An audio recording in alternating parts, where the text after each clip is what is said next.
joined in the studio today with Layne Ragsdale. Again, I know. I've been here a lot.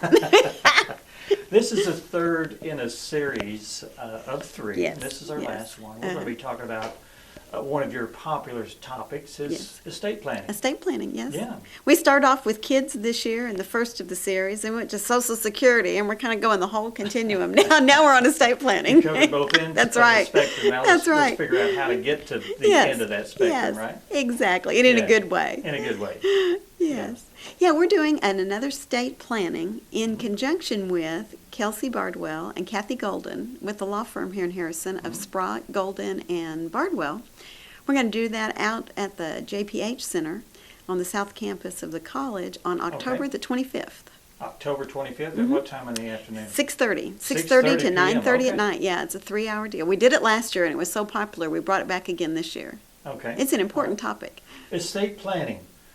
People kind of know what that's all about. Are you going to offer any kind of insight, tips, and techniques on how to take advantage of their existing money? Really, we are. It's funny because when people You're not. think we are. Oh, I thought you said we're not. We aren't. No, you don't We get are. any Okay. tips. Just come. I'll feed you cookies. Go Well, home. it's cookies, yeah. It's all about cookies. Yeah, it's all about cookies. Yeah. No, what's funny about estate planning is when most people think of estate planning, they immediately think of taxes. And that's a pretty small piece of it, truly.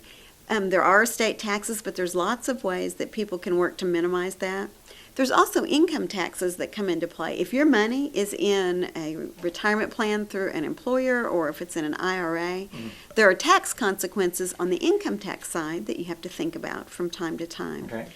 But it's a lot more than just what happens when you die as well. It's also making sure that if you have dementia or Alzheimer's, you're incapacitated in some way, that there is a plan in place for your family to know how to proceed, who's the decision maker, what happens next. Yeah.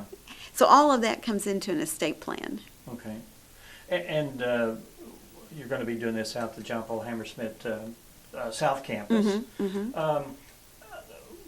Let's talk about estate planning a little bit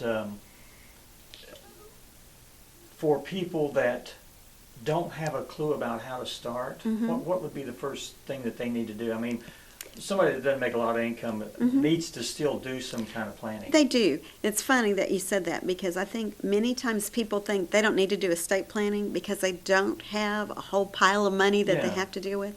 And every one of us needs to have some kind of estate plan in place, especially if we've got young kids at home. A lot of times we don't think of that till later. Because where do your kids go if something happens to you? Even if you're married and you have a spouse in the home, what happens if something happens to both of you? Or even if your spouse is still alive, money and things left to that child can't go to a minor child. So there has to be a guardianship established. All of those things come into play, and it's all about having a plan for, again, who makes decisions, not just about my money, but the other, probably most important thing in my life is my kids and their assets, and who looks out for them and makes decisions for them. So for somebody to get started, no matter how small their assets may be, the first place to do is to kind of organize what you have financially. And one of the things we're going to talk about at the estate plan is this neat little folder thing that I've got that invitees will get that's called a life folio. And it's just a place to write down where you have things. So where are your employer statements? Where's the key to your lockbox? Where is your will if you have one? Hopefully not in your lockbox that nobody can get into. All of those kind of things. And you just write down, if you've been in the military, where are your discharge papers? You're going to need that. If you're married, where's your marriage license? You're going to need that. If you're divorced, where's your divorce papers? You're going to need all of that at end of life to be able to take care of somebody. Whoever the person is the executor for you, they have to. And who do you want to be that executor? You have to decide that as well.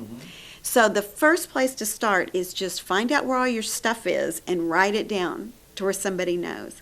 Second thing is to look and see what beneficiaries you already have set up. That may be on life insurance policies, sometimes old ones. Sometimes people will have a $7,000 or $8,000 life insurance policy somewhere that grandma got them, Who's the beneficiary on that and where is it? Does somebody know about it? You don't want the insurance money to keep that money after all these years. So beneficiary designations on retirement plans, life insurance policies, anything like that are extremely important. They override what's in your will or in your trust. And so you've got to know what those are. Okay. So a lot of it is just gathering, first of all, Yeah. to find out what you've got. But during this session, you'll have the tools to, Yes. and a checklist and Yes. all the, everything you need to tell people what they need to do. Yes, to and just start. let them go out and start looking for that stuff first. Okay. And then the idea of, okay, what is the best way? There's wills, which allow you to go through probate. There are trusts that keep everything that you've got private and is already handled through a legal entity called a trust. And for those type of questions, it's wonderful to have Kelsey Bardwell and Kathy Golden there. They're very knowledgeable, and they bring years and years and years of experience to those type questions. Is there different questions a person would ask if they're totally alone versus if they have a family? Very much so. And one of the key ones for people that are single is you need a medical power of attorney probably.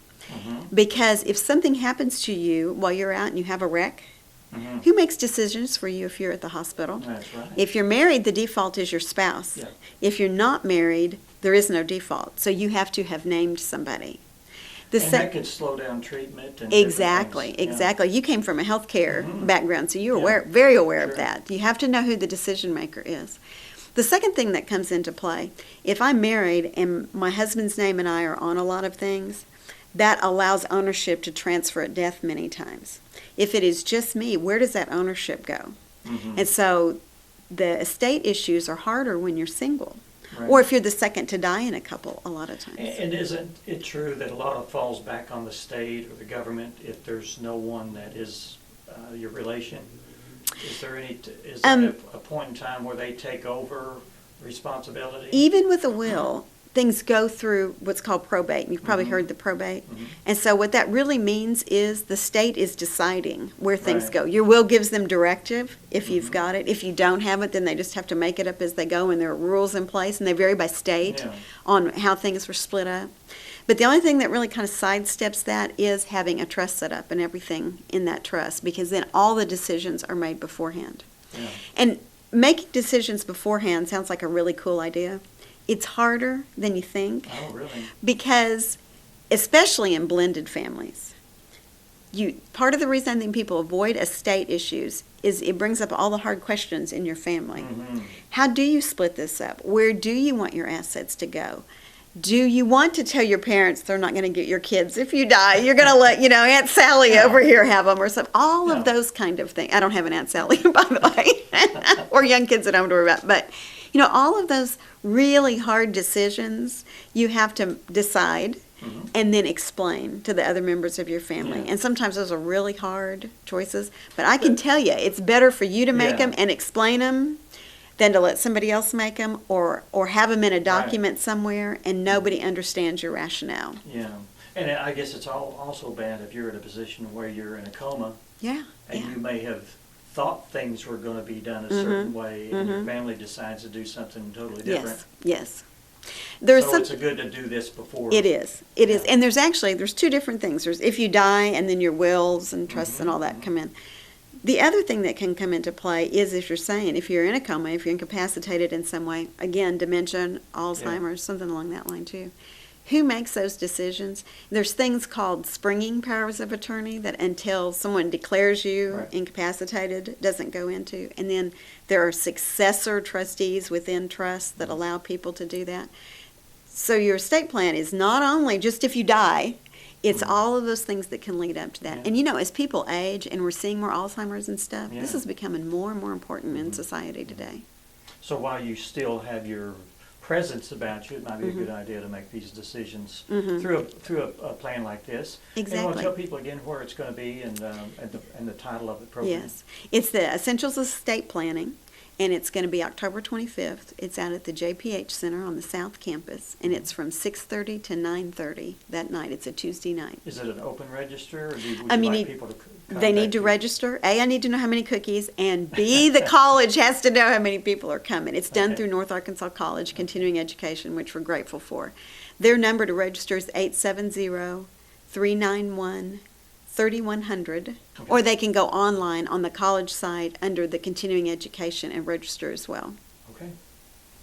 Well, Layne, thank you so much. Hope you have a full house. Great. Thank Hope you. you have lots of cookies to give away. I know, I hope to. It's fun. It'll be a good class. We encourage people to come. Good, thank you.